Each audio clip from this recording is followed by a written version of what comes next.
በስመ አብ ወወልድ ወመንፈስ ቅዱስ አሐዱ አምላክ አሜን።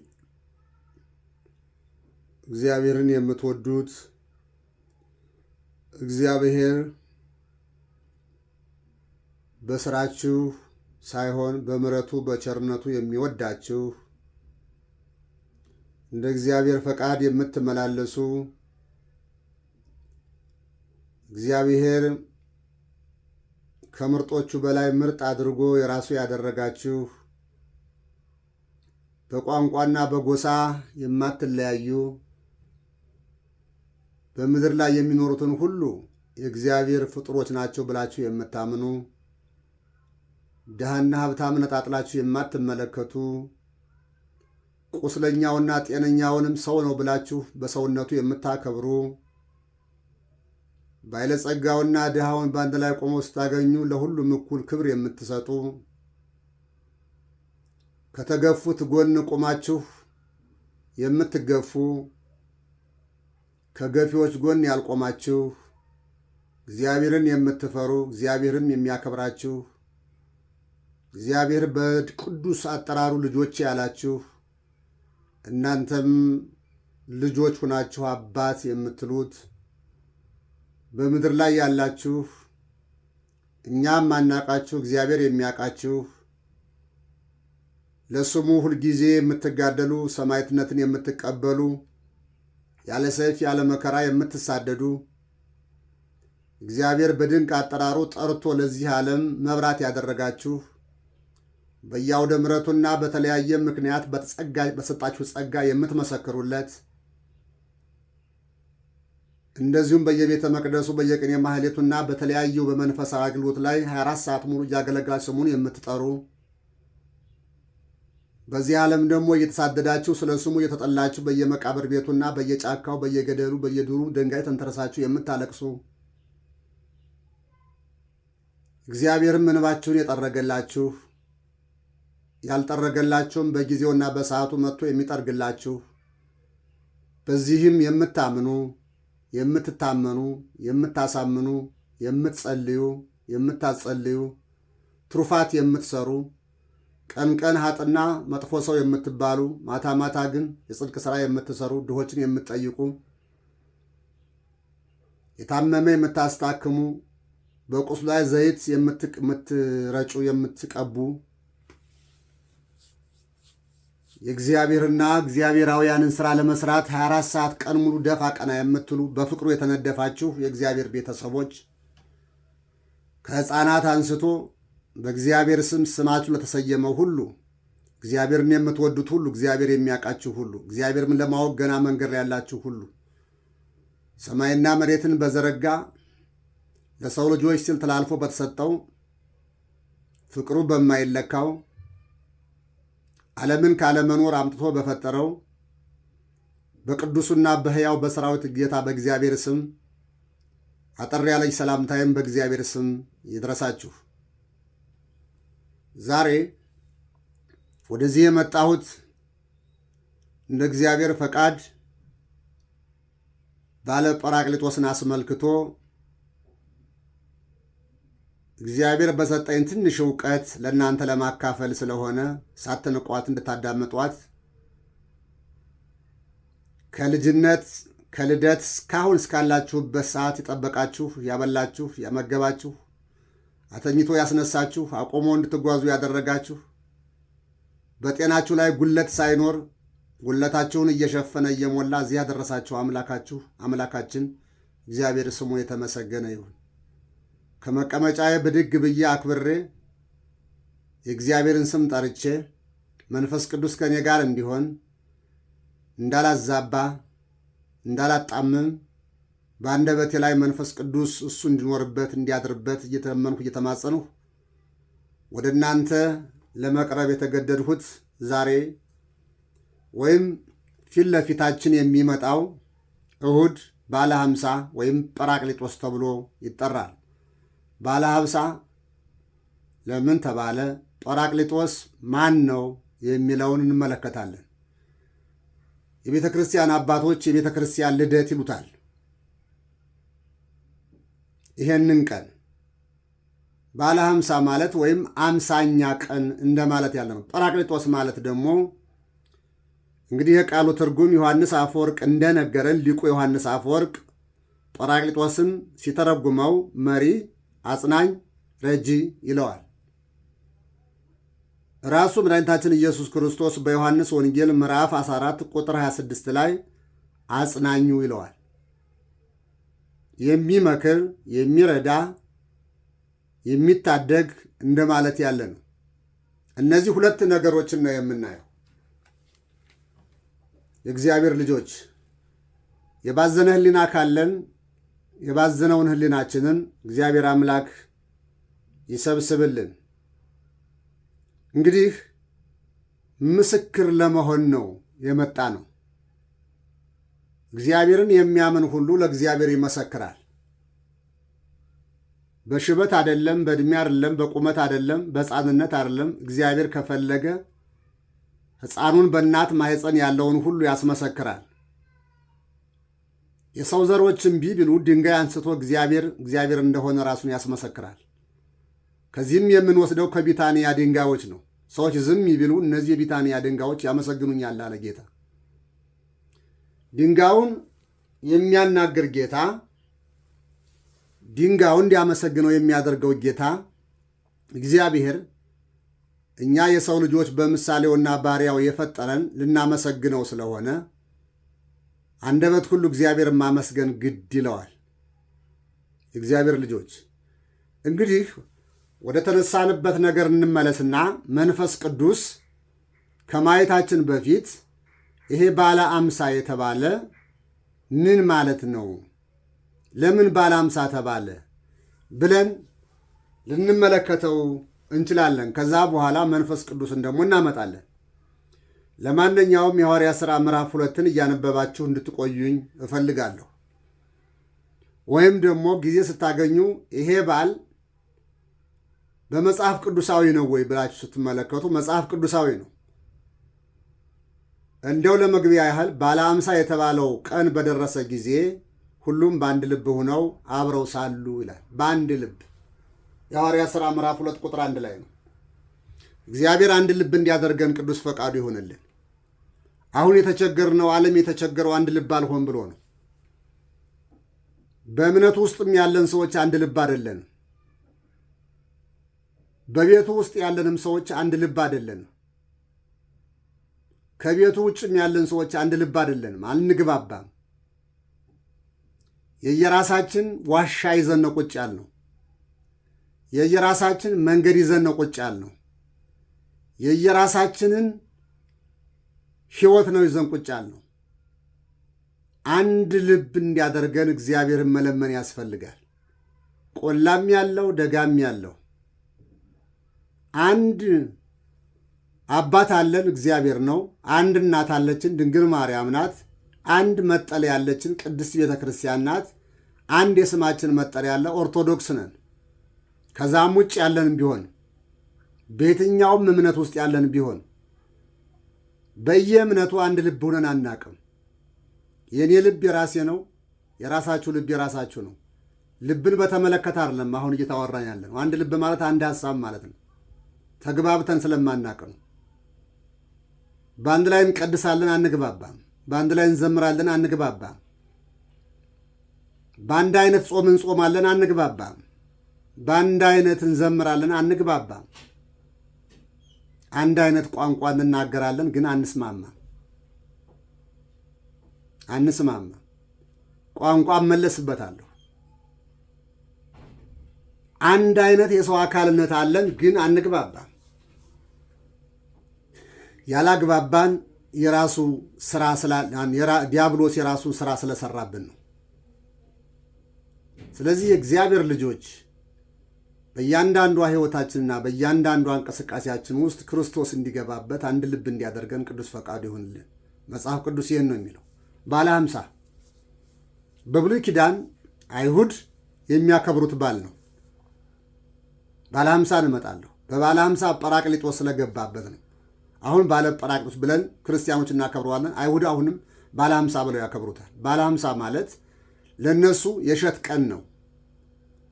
ከዘሩት ወይም ደግሞ ከአትክልቱ ወይም ደግሞ ከመሬት ላይ ካፈራው ነገር ላይ ያንን ለጌታ ለእግዚአብሔር ይዘው ሂደው የሚያከብሩበት ቀን ነው እና አስራት በኩራቱን ወይም ደግሞ በኩራት ይባላል። አስራቱን በኩራቱን የሚሰበስቡበት ቀን ነው። ያ ባለ ሀምሳ ይሉታል። ባለ ሀምሳ ማለት አይሁድ ፋሲካቸውን ያከብራሉ። በዚህ ቀን 7 ሳምንታትን ይቆያሉ። ፋሲካን ካከበሩ በኋላ 7 ሳምንታትን ከቆዩ በኋላ ቀጥታ ባለሰዊት የተባለውን የእሸት ቀን የተባለውን ባላቸውን ያከብራሉ። በሚያከብሩበት ጊዜ ቅድም እንዳልኋችሁ ከእሸቱ፣ ከላሙ፣ ከወይፈኑ ሁሉ የደረሰውን የመጀመሪያውን ዓመት ሙሉ የተገኘውን ከመጀመሪያ ይዘው ይገኛሉ በአደባባይ በምኩራባቸው። ያንን ለጌታ ለእግዚአብሔር የሚያስረክቡበት ቀን ስለሆነ ትልቅ በዓል ነውና ከተለያዩ አገሮች ሁሉ እየመጡ ያከብሩታል። ይህም በዓል እና ባለ ሰዊት ነው የሚባል የእሸት በዓል ይባላል። ይህንን መጽሐፍ ቅዱስ የሐዋርያት ሥራ ምዕራፍ 2 ቁጥር 1 ጀምራችሁ ስታነቡት ከየት ተሰባስበው መጥተው ኢየሩሳሌም ላይ እንዳከበሩት ትልቅ በዓል እንደመሆኑ መጠንም የሚያሳየን መጠኑ ክብረቱን ተመልከቱ። ከሩቅ አገር ድረስ አይቀሩ ንዑስ በዓል አይደለም። የእነሱ ትልቅ በዓላቸው ነው። ፋሲካን ባከበሩ በ50ኛው ቀን ማለት ነው። ይህንን ባለ ሰዊትን ያከብራሉ። በዚህ ዕለት ደግሞ ክርስትናን የተቀበሉ ጌታቸው ከተለያቸው 40 ቀን 10 ቀን የሆናቸው ክርስቶስ ካረገበት ቀን ድረስ 40 ቀን አለ። ክርስቶስ ካረገ በኋላ 10 ቀን አለ። 50 ቀን ይሞላል። ክርስቶስ ምን ብሏቸው ነበረ? እስከ ቢታንያ ወጣቸው። ከዛ በኋላ ግን ባረካቸው። ከዲቁና እስከ ጵጵስና ያለው ማዕረግ ሰጣቸው እንደየአቅማቸው። ነገር ግን 3 ነገር ይጎላቸው ስለነበረ በ3 ምክንያት የትም ቦታ እንዳይንቀሳቀሱ አዘዛቸው ይላል። ብዙ ነገር የሚጎለን ቢኖርም እስኪ ቃሉ እንስማው። ከብዙ በጥቂቱ 3 ነገሮች ይጎላቸው ነበር። እምነት አላቸው፣ ዕውቀት የለም፣ ሀብተ መንፈስ ቅዱስ የለም፣ ጸጋው አልነበራቸው። ለዚህ ምሳሌ የሚሆነው በብዙ ቦታ ላይ ተልከው አጋንንት እምቢ እንዳሏቸው መጽሐፍ ቅዱስ ይናገራል። ለምሳሌ ያህል ወደ አንድ ቦታ ላይ ላካቸው አጋንንት እንዲያወጡ ቢሉት እምቢ አላቸው። መጥተው ነገሩት። ለምንድን ነው እኛ ያላስወጣ ነው አንተ ግን ታስወጣ ብቻ አልከው ብለው የእምነታችሁ ትንሽነት ነው ያላቸው። እና መንፈስ ቅዱስ ያልታከለበት ጸጋው ያልበዛበት ሀብተ መንፈስ ቅዱስ ስላልሰጣቸው ጸጋ ስላልነበራቸው ዕውቀቱም ስላልነበራቸው እነዚህ 3 ነገሮች ጎሏቸው ስለነበረ ከኢየሩሳሌም ከተማ እንዳይወጡ አዘዛቸው። የሐዋርያት ሥራ ምዕራፍ 1 ጀምራችሁ አንቡት። በኢየሩሳሌም እንዲቆዩ ነው ያዘዛቸው። ከዚህ ከተማ እንዳትወጡ መንፈስ ቅዱስ እስክልክላችሁ ድረስ። ዮሐንስ ወንጌል ምዕራፍ 14 ላይ እንግዲህ አጽናኙን እስከምልክላችሁ ድረስ ነው ያላቸው። አጽናኝ ምንድን ነው? ማንን ነው የሚያጽናው? ለመጀመሪያው ይባል ሐዋርያት ነው። ሐዋርያት 3 ዓመት ከምናምን ከ3 ዓመት በላይ 3 ዓመት ከ6 ወር አብረውት ቆይተዋል። ከእሱ ጋር በነበሩበት ሰዓት ስለሚበሉ፣ ስለሚጠጡ፣ ስለሚያድሩበት፣ ስለሚተኙበት፣ ስለሚነሱት አያስቡም። አንድ ሕፃን ልጅ በእናቱ ቅፍ እያለ ምንም ነገር ሲነጋ ቁርሱን፣ ሲመሽ ራቱን፣ ቀን ምሳውን፣ ስለ ልብሱ አይጨነቅም። ያለው በእና በአባቱ እቅፍ ስር ስለሆነ ስለሚኖርበት አይጨነቅም። ሐዋርያት እንደዛ ነበሩ። በሥጋ ልደታቸው ስንቆጥራቸው 40ና 50 እነ ጴጥሮስ የነበራቸው ሰዎች ናቸው። 55 ዓመት የነበራቸው ናቸው። ግን ወደ ትምህርት ቤት ሲመጡ ወደ ጌታ ሲመጡ ግን ሕፃናት ሆነው ነው የመጡት። እንደ ሕፃን አስበው ነው የመጡት። እንደ ሕፃናት አሳስበው ነው የመጡት። ከዋለበት ያውላሉ፣ ካደረበት ያድራሉ። ታምራቱን ያያሉ፣ ፈውሱን ያያሉ፣ ሙት ሲያስነሳ ያያሉ፣ ለምጽ ሲያነጻ ያያሉ፣ ባህር ሲከፍል ያያሉ፣ ድንጋዩን ዳቦ ሲያደርግ ያያሉ። ከሰማይ መና ሲያወርድ ያያሉ። በደረቅ ግንባር ላይ ሰው ሲፈጥር አይን ሲፈጥር ያያሉ። እና አልዓዛርን ከመቃብር በ4 ቀን ሬሳ ሲያስነሳ ያያሉ። ይህም ሁሉ ያላዩት ነገር የለም፣ አይተዋል። ስለዚህ ከዚህ ሰው ጋር ሆነን ምንም አናጣም ብለው ሀሳባቸውን ጥለዋል። ራበን ሲሉት ያበላቸዋል፣ ጠማን ሲሉት ያጠጣቸዋል። ከነገስታቱ ጋር የሚጋፈጥላቸው እሱ ነው። ከአሕዛብ ጋር የሚጋፈጥላቸው እሱ ነው።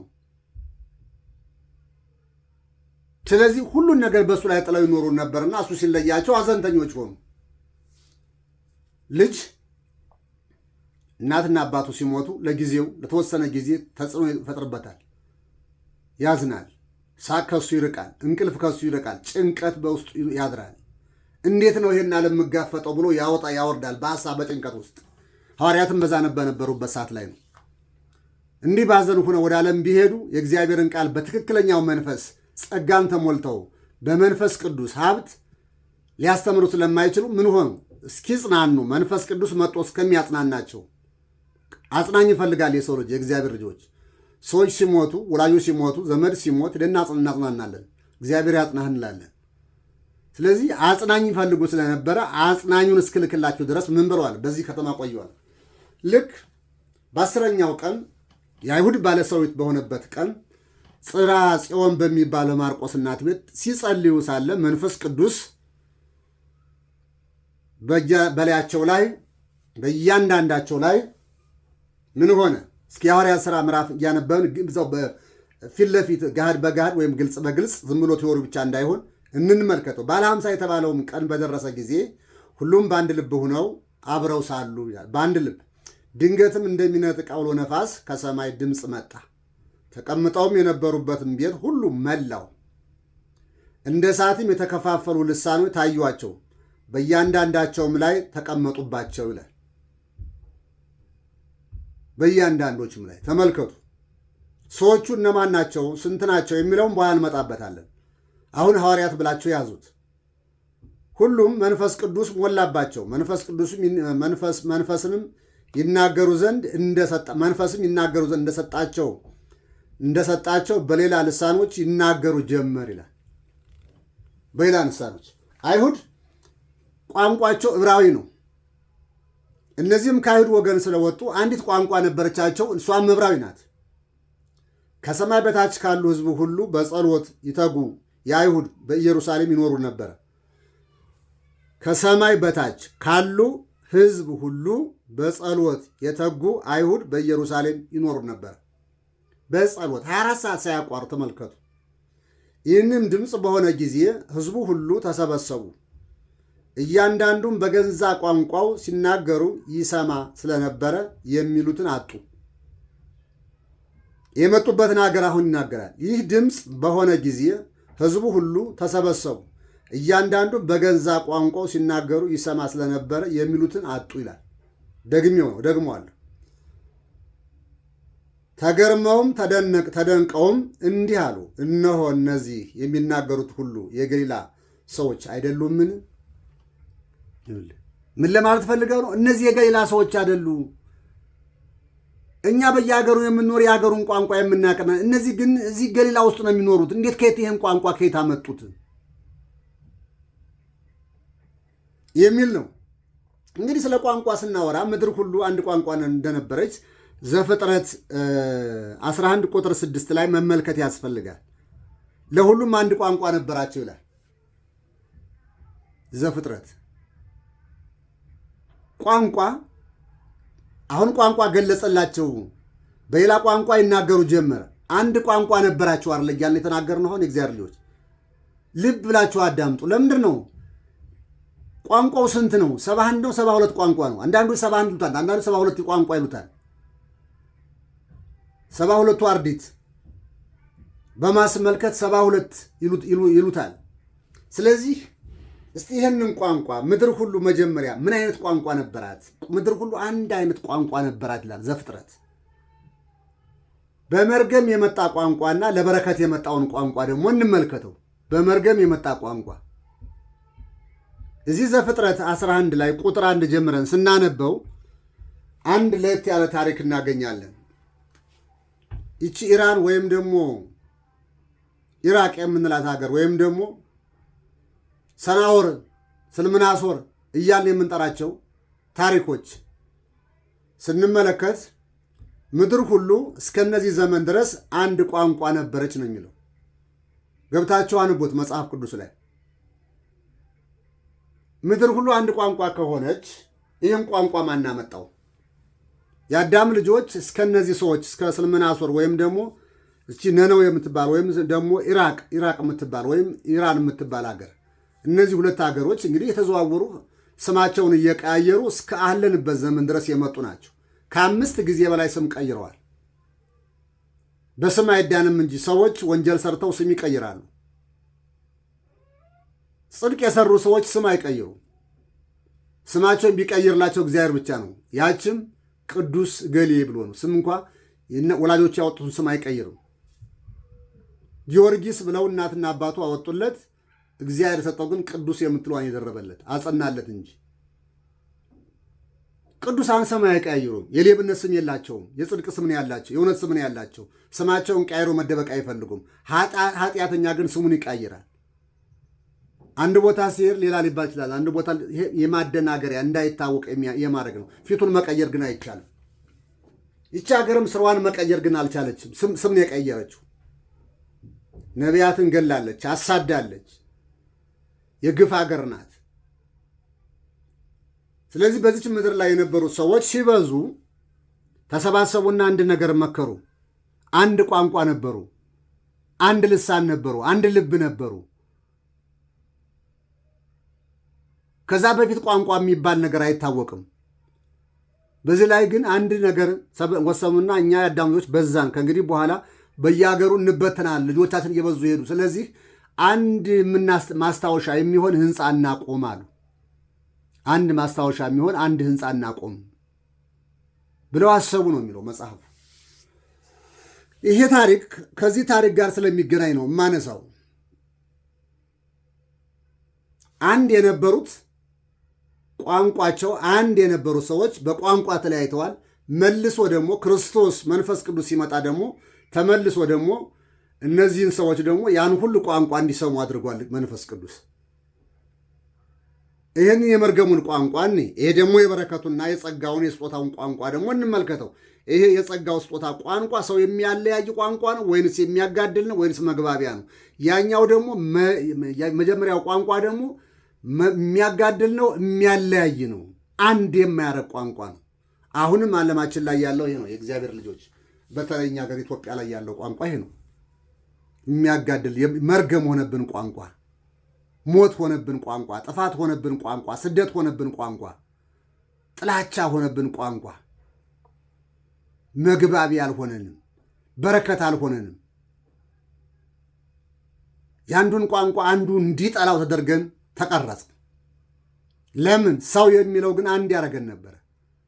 እጃችን፣ እግራችን፣ ጥፍራችን፣ አፋችን፣ ከንፈራችን፣ ምላሳችን፣ አካሄዳችን አንድ ያደረገን ነበር። ግን ሐሳባችንና ቋንቋችን ተዘበራረቀ፣ ተለያየ፣ መገዳደያ ሆነ። አንዱ የአንዱን ቋንቋ ሲሰማ ያገለዋል። ያ ማለት እንግዲህ በዛ ምድር ላይ የነበሩ ሰዎች ይጠቀሙበት የነበረውን ቋንቋ ነው እንግዲህ ስንመለከት የምናገኘው እግዚአብሔር ልጆች። ለምሳሌ ዘፍጥረት ላነብላችሁ እችላለሁ። ምዕራፍ 11 ላይ እንዲህ የሚላል፣ ምድርም ሁሉ በአንድ ቋንቋ በአንድ ንግግር ነበረች። ከምስራቅም ተነስተው በሄዱ ጊዜ በሰናዖር ምድር አንድ ሜዳ አገኙ ይላል። ሰናዖር ተመልከቱ። በሰናዖር ሜዳ አንድ ሜዳ አገኙ። በዚያም ተቀመጡ። እርስ በራሳቸው ኑ ዕጡብ እንስራ፣ በእሳትም እንተኩሰው ተባባሉ። ዕጡብም እንደ ድንጋይ ሆነላቸው፣ የምድር ዝፈትንም እንደ ጭቃ ሆነችላቸው። እንዲህም ኑ ለእኛ ከተማና ራሱ ወደ ሰማይ የሚደርስ ግንብ እንስራ፣ በምድር ላይም ሳንበተንም ስማችንን እናስጠራው ተባባሉ። ተመልከቱ፣ ስማችንን የሚያስጠራ በአንድ ላይ የነበርንበት ሳንለያይ የምንሰባሰብበት ምልክት የሚሆን ማን ነው? ግንብ እንሳሉ። እግዚአብሔርም የአዳምን ልጆች የሰሩትን ከተማና ግንብ ለማየት ወረደ። ተመልከቱ፣ ለማየት እግዚአብሔርም አለ፣ እነሆ እነርሱ አንድ ወገን ናቸው፣ ለሁሉም አንድ ቋንቋ አላቸው። ይህንም ለማድረግ ጀመሩ። አሁንም ያሰቡትን ሁሉ ለመስራት አይከለከሉም። አንድ ቋንቋ ስለሆኑ ኑ እንውረድ፣ አንዱ የአንዱን ነገር እንዳይሰማው ቋንቋቸውንም ከዚያ እንደባልቀው። እግዚአብሔር ከዚህ ይሰውረን። ቋንቋ አንዱ የአንዱን ነገር እንዳይሰማው እናደርገው። ለምንድን ነው የሚመረን ቋንቋ? የእግዚአብሔር ተመልከቱ። እንግዲህ ይሄ ለበረከት የመጣ ቋንቋ ነው። ለመርገም የመጣ ቋንቋ ነው። ለመለያየት የመጣ ቋንቋ ነው። ይሄም እግዚአብሔር እንዴት ለመርገም ያመጣል የሚል ጥያቄ ከመጣ በራሳቸው ኃጢአት ነው የመጣው። ግንብ እንስራ አሉ፣ ስማችን እናስጠራው አሉ። የእግዚአብሔር ስም ይጠራበታል አሉ፣ ፈጣሪያችን ይጠራበታል አሉ። እኛ ስም እንጥራ። ከዛ በኋላ ያለውን ታሪክ ስንመለከት እግዚአብሔር ለመገዳደር ሞከሩ፣ ለመግደል ሞከሩ። ከዛ በኋላ እግዚአብሔር በአምላክነቱ ቢመጡበት እጅግ መራራ ነውና በእግዚአብሔር ዘንዳ በአምላክነቱ ጎልማሳ በሚስቱ እግዚአብሔር በመለኮቱ ቢመጡበት አይወድምና ቋንቋቸውን እንደባልቀው አለ። እዚህ ውስጥ ያልተጻፈ ነገር ግን በአባቶች በብሉይ ኪዳን አባቶች የሚነገር ታሪክ አለ። አሁን አብን ወጋ ነው፣ አሁን ወልድን ወጋ ነው። ሰይጣን ደም እየቀባ እንትናቸውን ጦራቸውን ይሰጣቸው ነበር። በዚያም ምክንያት እግዚአብሔር በዚህ ምክንያት ቋንቋቸውን ቀየረ ይላል። እግዚአብሔርም ከዚያ በምድር ላይ ሁሉ ላይ በተናቸው፣ ከተማይቱንም መስራት ተው ይላል። ተመልከቱ። አሁን ጭቃ ሲለው ድንጋይ፣ ድንጋይ ሲለው ውሃ፣ ውሃ ሲለው አሸዋ ማቀበል ጀመሩ። ተለያዩ ቋንቋ፣ አንድ ቋንቋ ነበር። እዚያ ውስጥ ይሰሩ የነበሩ ሰዎች ጥቃቅኖቹን ጥሎ ደካሞችን ጥሎ በዛ በስራው ላይ ኃላፊነት የነበራቸው 72 ሰዎች ነበሩ። ተመልከቱ፣ 72 ሰዎች ነበሩ። ግን አንድ ቋንቋ ነበሩ። ከዛ በፊት እግዚአብሔርን ከመበደላቸው በፊት አንድ ቋንቋ ነበሩ። ስለዚህ እነዚህን ሰዎች እግዚአብሔር ቋንቋቸውን መደባለቅና በምድር ላይ መበተን ስለነበረበት ቋንቋቸውን ደባለቀው። አንዱ የአንዱ እንዳይሰማው 72 ቋንቋ አወረደና ለያያቸው ይላል። ለያያቸው። ስለዚህ አንዱ የአንዱን ቋንቋ መስማት አቃታቸው። ከእግዚአብሔርም በምድር ሁሉ ላይም በተናቸው፣ በከተማይቱም መስራትም ተው። ስለዚህም ስሟ ባቢሎን ተባለ። ተመልከቱ፣ ባቢሎን ማለት ኢራቅ ናት። ስሟ ማን ተባለ? ባቢሎን፣ ድብልቅ ማለት ነው። ባቢሎን ማለት ትርጉሙ ድብልቅ ማለት ነው፣ የተደባለቀ ማለት ነው። በምን? በቋንቋ። ከዛን ጀምሮ ባቢሎን ተባለች። ባቢሎን የኢራቅ ከተማ ዋናዋ ባቢሎን ናት። ይቺ ስም ቅድም እንደነገርኳችሁ ምግባር የላትም እንጂ ስም የቀያየረችበት ጊዜ ማት ነው። አሁን ግን እነዚህን ስሞች ለመጥራት አይደለም እዚህ ጋር የመጣሁት። ባቢሎን ተባለች። ባቢሎን ማለት ድብልቅ ማለት ነው።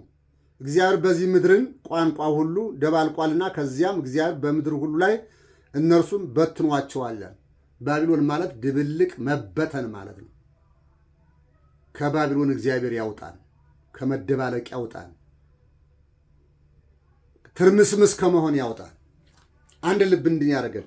አሁን የምፈልገው ታሪክ ይሄ ነው፣ የእግዚአብሔር ልጆች ከዛ ፍጥረት ማለት ነው።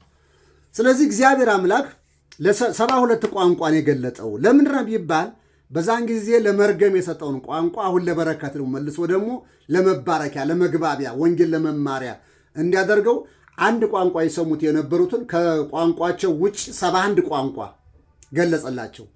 የራሳቸው ቋንቋ አለ። ያ ሲደመር 72 ይሆናል። ነገር ግን ለእነሱ የገለጸላቸው 71 ቋንቋ ነው። ያም እነሱ የማይሰሙት ቋንቋ የነበረ አሁን ግን እንዲሰሙት ያደረገ ከእነሱ ጋር 72 ቋንቋ ተገልጾላቸዋል ማለት ነው፣ እየተግባባን ከሆነ የእግዚአብሔር ልጆች። ስለዚህ እነዚህ ሰዎች ይህንን ቋንቋ ሲናገሩ ቅድም እንዳልኋቸው 3 ነገሮች ያስፈልጓቸው ነበረ። መንፈስ ቅዱስ የመጣበት፣ ፈሪዎች ነበሩ፣ ድንጉጦች ነበሩ፣ ተጨናቂዎች ነበሩ፣ ተምረው ያጠፉ ነበረ፣ የነገራቸውን ይረሳሉ፣ ብዙ ጊዜ ይወቀሳሉ። በኤማውስ መንገደኞች ላይ ትመለከቱ እንደሆነ እያወሩ ሲሄዱ ክርስቶስ ከእነሱ ጋር አብሮ እንደሄደ ከዛ በኋላ ስለማን ነው የምታወሩት አላቸው። ስለ ኢየሱስ ክርስቶስ፣ ስለ አንተና ስለነበረው፣ ስለሞተው፣ ስለተሰቀለው፣ ብዙ ነገር ስለሆነው ደግ ነበር፣ የዋህ ነበር፣ ለምጻም ነፃ ነበር፣ ሙት ያስነሳ ነበረ፣ ድውይ ይፈውስ ነበረ፣ ብዙ ነገር ነበር እያሉ ስለ እሱ ያወሩታል። ምጥ ለእናቷ እንደማለት ያለ ነው፣ ሲያወሩት ነበረ። ነገር ግን እናንተ እንዴት ይሄ እንደሚሆን አስቀድሞ ነግሯቸው ለምን አላስተዋላችሁ ማለት ተመልከቱ። አያስተውሉም። ይነገራቸዋል፣ ታምር ያሳያቸዋል። በፍጹም እነዚህ ሶስት ነገር ካልመጡላቸው፣ መንፈስ ቅዱስ ካልመጣ፣ አንድ አጽናኙ ካልመጣ፣ ሁለተኛ መንፈስ ቅዱስ ሲመጣ ይዟቸው የሚመጣ ሀብቶች አሉ። የመናገር ሀብት፣ የእውቀት ሀብት፣ የጸጋ ሀብት። እነዚህ ሶስት ነገሮች አንድ መንፈሳዊ አገልጋይ ላይ ከሌሉ ባዶ ቀፎ ነው። ባዶ ቀፎ ነው። መንፈስ ቅዱስ መኖሩን የሚያውቀው እነዚህ በውስጡ ሲኖሩ ነው። እነዚህ በውስጡ ከሌሉ ባዶ ቆርቆሮ ነው። የሚጮህ ቆርቆሮ መልእክት የለውም። ይጮሃል፣ ግን ዝናብ ሲዘንብ ዝናብ መዝነቡን ብቻ እንጂ ቆርቆሮው ምን እያለ እንደሆነ አናውቀው። ይጮሃል፣ ግን አይ ዝናብ መጣ የምንለው ቆርቆሮ ሲጮህ ሰምተን ነው። አንዳንድ ሰዎችን መንፈስ ቅዱስ ለጊያቸው ባዶ ቆርቆሮ የሆኑ ሰዎች አሉ። የሚጮሁ ግን ጩኸታቸው መልእክት የሌለው፣ ጩኸታቸው ሕይወት የሌለው፣ ጩኸታቸው ቃል የሌለው፣ ጩኸታቸው ባዶ ጩኸት የሆነባቸው ሰዎች እናገኛለን ማለት ነው። ስለዚህ የእግዚአብሔር ልጆች፣ ስለዚህ ይህንን ቋንቋ ለበረከት ለመቀየር አንድ ቋንቋ ይሰሙት የነበሩትን 72 ቋንቋ እንደገለጸላቸው መንፈስ ቅዱስ እንደገለጸላቸው አይተናል። እንግዲህ የእግዚአብሔር ልጆች አጽናኙ ከመጣ በኋላ መንፈስ ቅዱስ ባለ ሰዊት በባለ ጰራቅሊጦስ ተቀይሯል። ባለ ሰዊት በባለ ጰራቅሊጦስ ተቀይሯል። ጰራቅሊጦስ ማለት መሪ፣ አጽናኝ፣ መፍትሄ ብያችኋለሁ፣ መካሪ ብያችኋለሁ፣ መሪ ብያችኋለሁ። ስለዚህ መመራት ያለብን በአሁኑ ሰዓት ላይ በመንፈስ ቅዱስ ነው። አጽናኝ ነው። በመንፈስ ቅዱስ የምትመራ ዓለም ነው ያለችው። ስለዚህ አሁን ሁለት መንፈስ ነው ያለው። አንደኛው የሚመራው ዓለም በመንፈስ ርኩስ ነው። አንደኛው የሚመራው በመንፈስ ቅዱስ የሚመራ ዓለም ላይ ነው ያለነው። ግን መንፈስ ቅዱስ ባፍ ብቻ ይመጣል።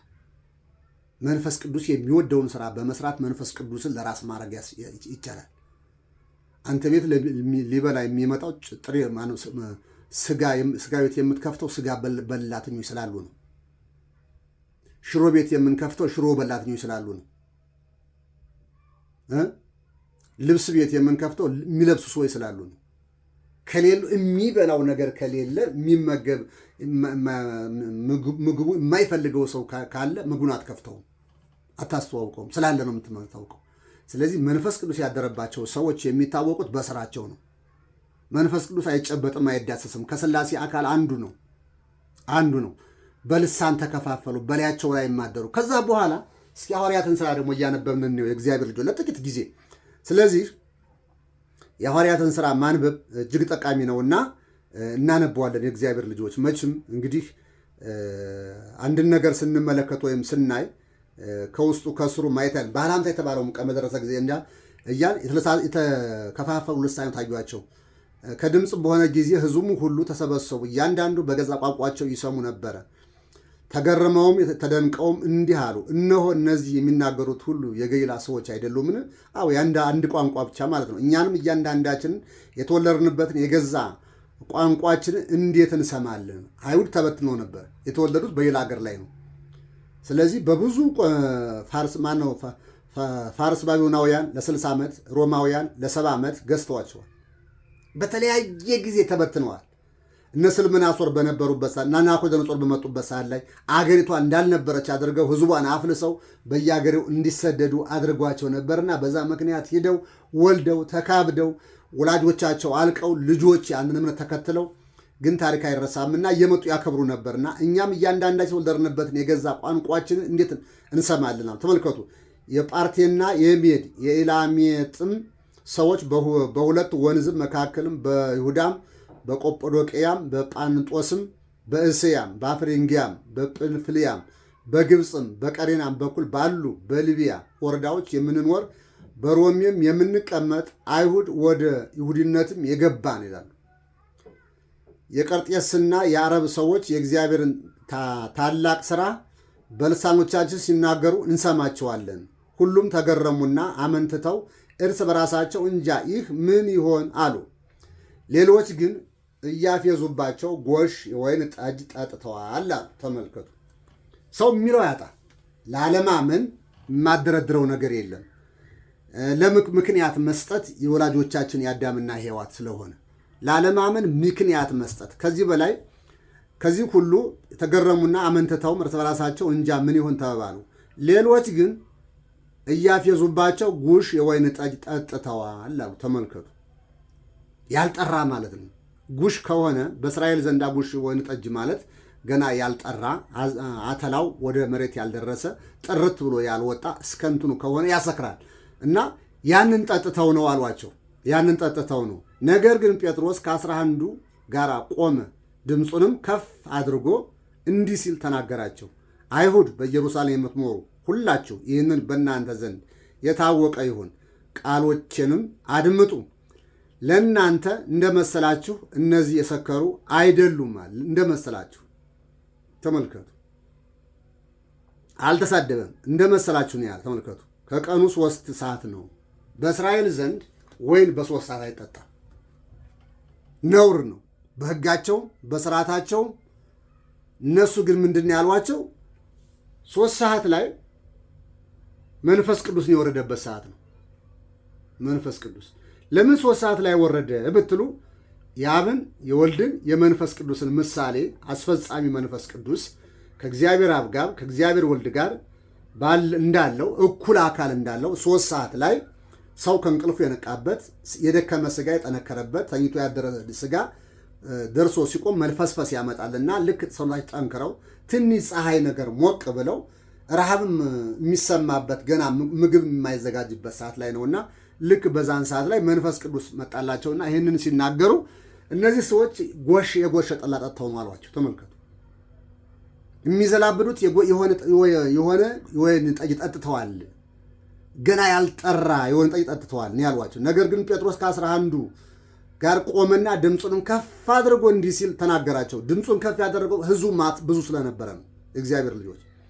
ከዛ በኋላ እንዲህ ሲል ተናገሯቸው። አይሁድ በኢየሩሳሌም የምትኖሩ ሁላችሁ ይህንን በእናንተ ዘንድ የታወቀ ይሁን፣ ቃሎችንም አድምጦ የታወቀ ይሁን። ይህ አለ ሰዓቱ ነው። ተመልከቱ። የታወቀ ይሁን ለእናንተ እንደመሰላችሁ እነዚህ የሰከሩ አይደሉም፣ ከቀኑ 3 ሰዓት ነውና። ነገር ግን አለ በነቢዩ በኢዩኤል የተባለው ነው። እግዚአብሔር ይላል በመጨረሻው ቀን እንዲህ ይሆናል፣ ሥጋ የለበሰው ሁሉ ላይ መንፈሴን አፈሳለሁ። ወንዶችና ሴቶችም ልጆቻቸው ትንቢት ይናገራሉ፣ ጎበዛቶቻቸውም ራእይን ያያሉ፣ ሽማግሎቻቸውም ሕልም ያልማሉ። እነዚህም በዚህ ወራት የወንዶች ሴቶችንም ባሪያዎች ላይም መንፈሴንም አፈሳለሁ፣ ትንቢትም ይናገራሉ። ተመልከቱ። ይሄ ነው እንግዲህ ትንቢቱ ይፈጸም ዘንድ ነው። በቋንቋ ሲናገሩ ነበር፣ ትንቢት ሲናገሩ ነበር፣ ሲሰብኩ ነበር። ጴጥሮስ በዚህ ተናዶ ነው ተነስቶ ምንድን ያለው? አሁን ከነጋ 3 ሰዓት ነው፣ ወይን የሚጠጣበት ሰዓት አለ፣ በእናንተ ዘንድ የታወቀ ነው። ስለዚህ እኛ ግን ጠጥተን አይደለም በመንፈስ ቅዱስ ነው ያላቸው። ከዛ እነዚህ 3 ሀብቶች መንፈስ ቅዱስ ሲመጣ በእያንዳንዳቸው ላይ ሲያድር ሀብተ መንፈስ ቅዱስ እውቀት፣ ጸጋ ተሰጣቸው ይላል። ከዚህ ፈሪ የነበሩት ምን ሆኑ? ደፋሮች ሆኑ። አጭር ያስቡ የነበሩ ረጅሞች ሆኑ። ሲማሩት የነበረውን ሁሉ ኢየሱስ ያስተምራቸው የነበረው ሁሉ በውስጣቸው አደረ፣ ኩልል ብሎ ታያቸው። ከዛ በኋላ ለመሞት ዝግጁ የተዘጋጀ መሳሪያ ሆኑ ይላል። ለዚህም ነው እምነትህን እያወቅሁ በምትሄድበት ላይ ቀን በቀን ጸጋው እየበዛልህ ሲሄድ፣ ሀብቱ እየበዛልህ ሲሄድ የዚህን ዓለም ምድር ኃጢአት ትሰራ የነበረውን እየተው፣ ተንኮሉን እየተው፣ ክፋቱን እየተው ከጽድቁ ጋር ትቀላቀላለህ ማለት ነው። ስለዚህ 10 ቀን በዛ መቆየት ለነሱ ትልቅ ዋጋ አለው። ይቺ ቢታንያ በቤተ መቅደስ ቆዩ የተባለው በቤተ ክርስቲያን ቆዩ፣ በእምነታችሁ ቆዩ፣ በምግባራችሁ ቆዩ፣ በፍቅራችሁ ቆዩ፣ በትትናችሁ ቆዩ፣ በትዕግስታችሁ ቆዩ። ይሄ ነው ታሪኩ የእግዚአብሔር ልጆች። ስለዚህ ይህን ከጨረስና ይህን ካየን በኋላ ከ50 ቀን በኋላ ጾም ይገባል። በኢትዮጵያ ኦርቶዶክስ ተዋሕዶ ቤተ ክርስቲያን 50 ቀን እሁድ ይሆናል። ጰራቅሊጦስ ይባላል። መንፈስ ቅዱስ የወረደበት የቤተ ክርስቲያን ትልቁ የልደት ቀን ይባላል። የልደት ቀን መንፈስ ቅዱስ ቤተ ክርስቲያንን ተረክቦ ስራ የጀመረበት ቀን ማለት ነው። ክርስቶስ መጣ፣ ተወለደ፣ አስተማረ፣ ሞተ፣ አረገ። መንፈስ ቅዱስ መጣ፣ ተረከባት ይችን ዓለም። ስለዚህ የቤተ ክርስቲያን ልደት ነው። አሁን መንፈሳዊ ስራዎች ሁሉ በመንፈስ ቅዱስ ነው የሚሰሩት። መንፈስ ሲያሰራ እንጂ ስራው አይታይም። ሲያሰራ ታየዋለህ፣ ግን በእጅ የምትዳብሰው አይደለም። ሰዎች ሲለወጡ ከኃጢአት ወደ ጽድቅ ሲመጡ ውሸታም የነበሩ እውነተኛ ሲሆን በቃ አካሄዱ፣ አነጋገሩ፣ ጸሎቱ፣ ጾሙ ሲጾም ያ የመንፈስ ቅዱስ ስራ መሆኑ የምታውቀው በሰውየው ላይ ነው። ታምር ሲሰራ ታየዋለህ። ድውይ ሲያስነሳ ታየዋለህ። ለምን ሲያነሳ ታየዋለህ። ሲጸልይ አጋንንት ይወጣሉ። ይሄ መንፈስ ቅዱስ ስራ ነው። ሰውየው ላይ መንፈስ ቅዱስ እንዳለ ግን አታውቀውም። አንድ ነገር ወደ በሽተኞች ቤት ይገባል። ወደ በሽተኞች ቤት ሲገባ ሲጸልይ ያ ድውይ ይፈወሳል። ያ መንፈስ ቅዱስ ነው ማለት ነው፣ ሰሪው መንፈስ ቅዱስ። ስለዚህ ከሶስቱ አካል አንዱ አካል እግዚአብሔር መንፈስ ቅዱስ ቡሩክ እግዚአብሔር አባዜ ኩሉ ዓለም አምላክ ነው። ቡሩክ ወልድ ዋሕድ እግዚእነ መድኃኒት ቡሩክ መንፈስ ቅዱስ ጰራቅሊጦስ። ተመልከቱ፣ ከሶስቱ አካል አንዱ አካል በስመ አብ ወወልድ ወመንፈስ ቅዱስ አይደለም የምንለው እንዲህ። በስመ አብ ወወልድ ብለህ አታቆም። በስመ አብ ወወልድ ወመንፈስ ቅዱስ አሐዱ አምላክ። አሐተ ስግደተ፣ አንዲት ስግደት ለአብ ለወልድ ለመንፈስ ቅዱስ አንዲት ስግደት እሰግዳለሁ አይደለም የምንለው። እንዲህ ነው እኮ የምንለው። አባቶቻችን ሰለስቱ ምዕት ጸሎተ ሃይማኖት በተባለው ወናምን በመንፈስ ቅዱስ ጊዜ በመንፈስ ቅዱስ እናምናለን። ተመልከቱ፣ እኩልም እንሰግዳለን። ከእግዚአብሔር አብ ከእግዚአብሔር ወልድ እኩል እንሰግዳለን። እግዚአብሔር አምላክ ነው፣ መንፈስ ቅዱስ አምላክ ነው ብለው ተናግረዋል። ስለዚህ በተለያየ መጻሕፍት ላይ ሁሉ ተጽፎ የምናገኘው ሰታት በሚባለው እንትን ላይ ሁሉ። ስለዚህ የማቴዎስ ወንጌል ምዕራፍ 28 ላይ ስንመለከት ሂዱና አሕዛብን ሁሉ በአብ በወልድ በመንፈስ ቅዱስ አጥምቋቸው። ተመልከቱ የመንፈስ ቅዱስን እኩልነት ከእግዚአብሔር ጋር ማን ከእግዚአብሔር ጋር ሂዱና አሕዛብን በአብ በወልድ በመንፈስ ቅዱስ ምን ብሏቸው አጥምቋቸው። ልጅነት ሲያድር በሰዎች ላይ አይታይም። ልጅነትም ከሰዎች ላይ ሲነሳ አይታይም። ያን የሚያውቀው መንፈስ ቅዱስ ነው። በአርባ ቀን አንድ ሕፃን ልጅ አምጥተን እናጠምቃለን። ስናጠምቀው መንፈስ ቅዱስ አደረበት ነው የምንለው። ሲያድርበት በምንድን ነው የምናምነው? በቃሉ ነው የምናምነው። በአብ በወልድ በመንፈስ ቅዱስም አጠምቅሃለሁ ስምህም እገሌ ይሁን። በቃ መንፈስ ቅዱስ ያን ጊዜ ተረከበው ማለት ነው።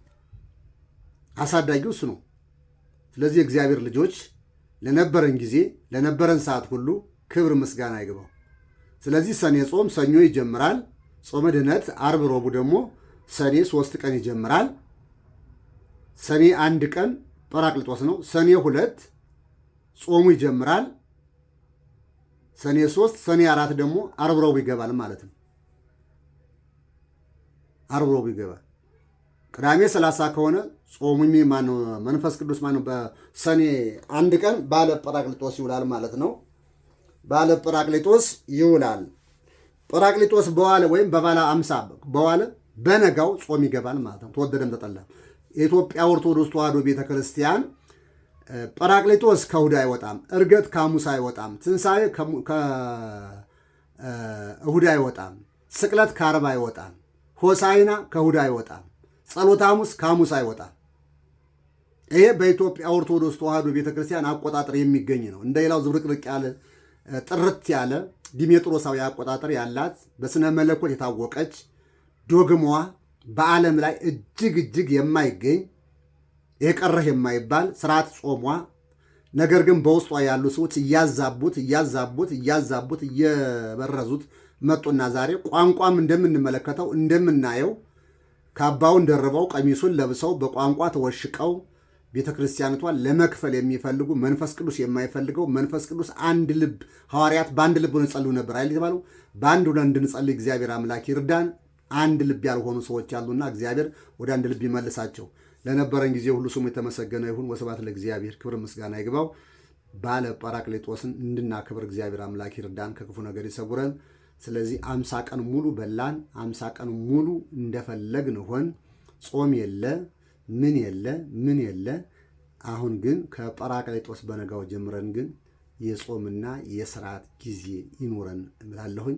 መንፈስ ቅዱስ ከሁላችን ጋር ይሁን። ሐዋርያት ለምን ጾሙት ለሚለው ደግሞ መንፈስ ቅዱስን ከተቀበሉ በኋላ ዓለም ላይ ለመበተን ወይም ለማስተማር ስለሚሄዱ በሚሄዱበት ቦታ ላይ ደግሞ ብዙ ነገር ይገጥማቸዋልና መንፈስ ቅዱስ ከነሱ ጋር እንዲሄድ አብረው ይህንን ሰኔ ጾም ጾመው ከዛ በኋላ ዕጣ ተጠጥለው አገሪቷን ሂደዋል።